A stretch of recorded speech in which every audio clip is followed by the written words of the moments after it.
I just Hello. Hello, distinguished Senator Natasha. Good morning, Gima. Hello. Hello, ma. Good morning. You there live on air as I call you so. Oh. You there comfortable to talk to me? Abi, you go end the call, make I call you back. Abi, you go call back. Oh my God, this is ordinary president, right? Yes, Your ma'am. voice. Yes, ma'am. Distinguished Senator, ma. I have. Okay. I'm actually confused. You've just taken me unawares. Hey, sorry. But I just didn't want to speak about this. I've turned down a lot of interviews and requests from television stations, but I have utmost respect for you. Oh my goodness. And the good work you're doing, and I just have to respond safely if they're not too direct. I don't know how to say, but anyway, go ahead, please. This is just for you to address the world. Oh my God. Simple.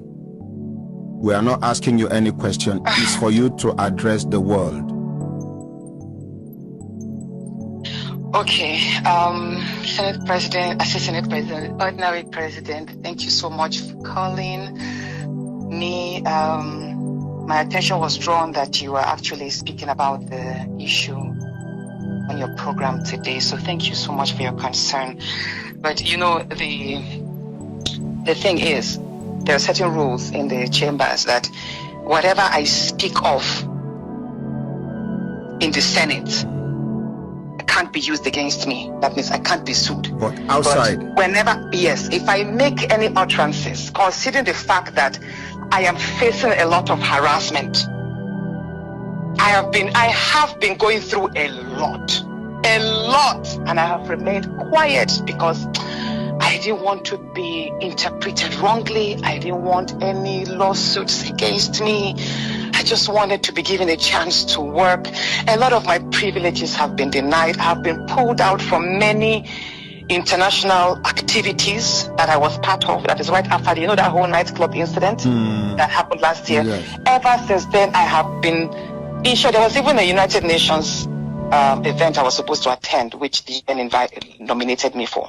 But my name was struck out that they will not promote me in any activity internationally. Okay. So every event I have been going for since last year have been self-sponsored. Whenever I feel an international event is of importance to my constituents, to Nigerian women, to Nigeria, I buy my tickets myself and I fund my trips myself. I just don't speak about it. So I have been going through a lot. So yesterday was just that. Changing my seat was more of a chance of silencing me or alienating me from being seen.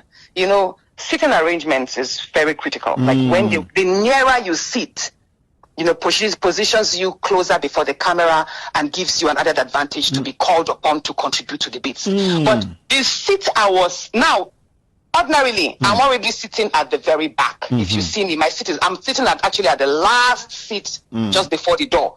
But then I was now moved suddenly without notice, without any information. My seat was moved to the far corner, a part where the cameras don't capture. Like if you sit over there, the cameras you won't even be captured. Nobody will even, except maybe they zoom out and they get to see you there. You will just easily be missing out. You can raise your hands up and nobody will call you. So that is why I said, no, I don't want to move to that seat. I wasn't notified. You understand? This is not a classroom. You can't just push me around. And there are other senators. There are 109 of us. Why is it me? Why do I have to move there? Why me? Just 2 weeks ago, I was removed from a committee from local content. I was moved from there because some people perceived that I was using that office to divert resources from the Niger Delta to the north. And that was not it.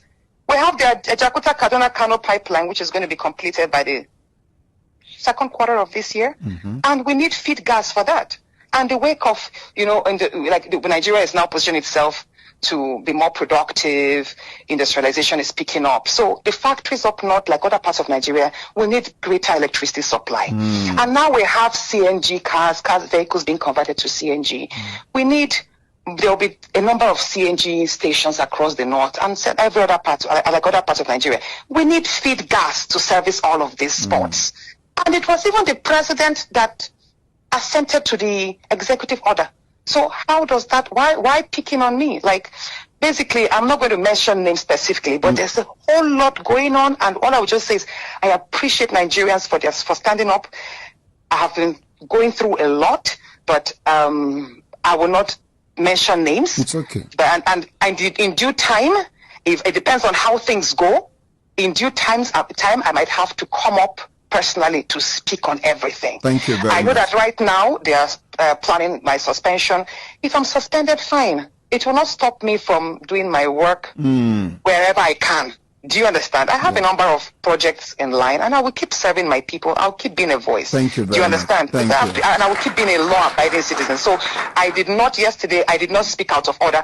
He was reading my suspension, and I had to invoke Order 10, which is an order of privilege, which meant instead of suspending me, if you find me faulty in any area, send me to face the Ethics and Privileges Committee, almost like a panel. That was what I did. I had to invoke that order, which was a right of every senator who felt their rights were being infringed upon. That was what I did. If I had not done that, I would have been suspended on the floor. So I had to say that to prevent the suspension at that point. But I'm aware that there are still plans on their way to suspend me. And if I'm suspended, don't worry. it's okay. Distinguished Senator Natasha. Yes, sir. The whole world is watching now. Thank you. After this conversation with you, we will put a call across to the Senate President and hear his own side of the story. But I want to assure you that the masses are with you on this matter. Thank you so much, sir. Thank you very much. Let's appreciate distinguished Senator Natasha. My brothers, my sisters, if I look on an assistant, don't they give us a